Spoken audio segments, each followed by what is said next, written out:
माझं नाव समीर हुसैन आहे आणि आमच्या जे भारतनगरमध्ये इथं अनेक प्रकारची समस्या होती। तर एक समस्या ही होती का इथं लाईटची व्यवस्था नव्हती। तर इथं लाकडावरती आम्ही वायर टाकून हे केलं। तर आमचे जे सँडी सोशल वेलफेअर फाउंडेशनचे जे अध्यक्ष आहे आमचे सँडी यांनी ना या भागासाठी थोडं फार प्रयत्न केलं आणि आज आम्हाला विद्युत साठी म्हणजे आमचं काम झालं।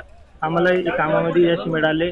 तर सँडी यांचं याच्यामध्ये आमचं म्हणजे लई यांनी भागदौड केलेली एरियासाठी आणि असे लई सोशल कार्य केलेले। तर असे काही इव्हेंट करता आम्ही जसं झाडं लावणं हे करणं सोशल वर्कसाठी आम्ही लई कार्य करतात।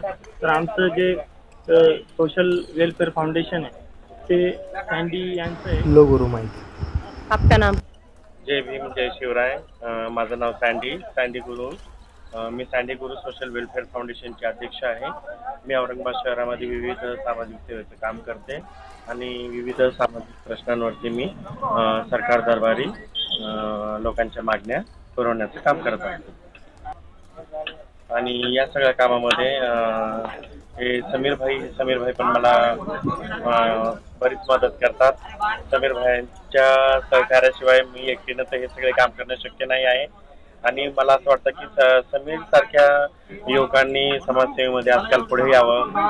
समाजसेवेमध्ये आपला काहीतरी खारीचा वाटा उचलावा, कारण आपण प्रत्येक जण या समाजात काहीतरी देणं लागतो। त्याच्यामुळे आपण समाजासाठी पुढे येणं खूप गरजेचं आहे। आपल्या एरियामध्ये आपण कोणकोणते समाजकार्य केलेले आहेत? आपण जसं पावसाळा सुरू आहे तर पावसाळ्याकरता काही आपलं आहे का, केलं का काम आपण? माझा एरिया हा जो आहे हा काळ्या मातीचा एरिया आहे, कच्चा एरिया आहे।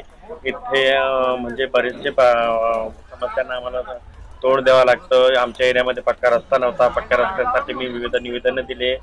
एकदा दिवाळीच्या वेळेस आमच्या इकडे पाईपलाईनसाठी नाली खंदून ठेवली होती।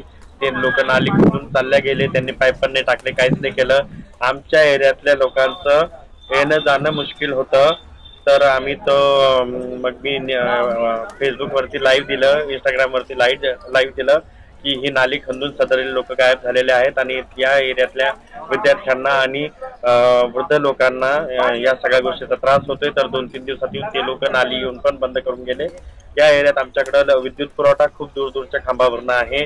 तर दूरच्या खांबावरनं असल्यामुळं वायर खाली लटकलेले होते। या इथल्या सदरील रहिवाशांनी त्याला लाकडी खांबांचा आधार दिला होता, पण मोकाट जनावरांचा वावर असल्यामुळं ते लाकडी खांब नेहमी पडत राहायचे, निखळून पडायचे। तर आणि मग बरेचदा विद्युत तारा खाली पडलेल्या होत्या। विद्युत तारांना जॉईंटही बरेच ठिकाणी असतात, तर करंट लागण्याची भीती होती। तर मी त्या संदर्भातही सदरील विभागाला बरेचदा निवेदनं दिली आणि त्यांनी आम्हाला एक वाढीव खांब देण्याचं आश्वासन दिलेलं आहे आणि लवकरच ते आम्हाला एक वाढीव विद्युत खांब देणार आहे।